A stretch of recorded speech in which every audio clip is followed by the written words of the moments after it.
Hello everyone! In this quick video, I'll show you how to add a credit card on DoorDash. So let's get started.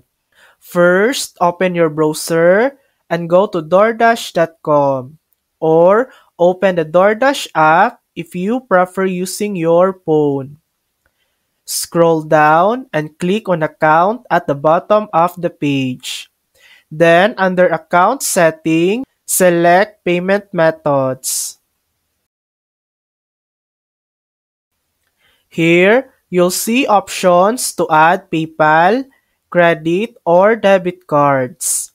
Click Add New Payment Method and choose Credit or Debit Card.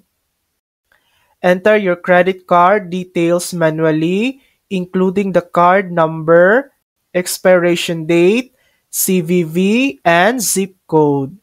Or use the scan option if it's available. Once done, tap Add Card. And that's it. You've successfully added a credit card to your DoorDash account. Thanks for watching! If this video helped you, please like and subscribe for more helpful tutorials.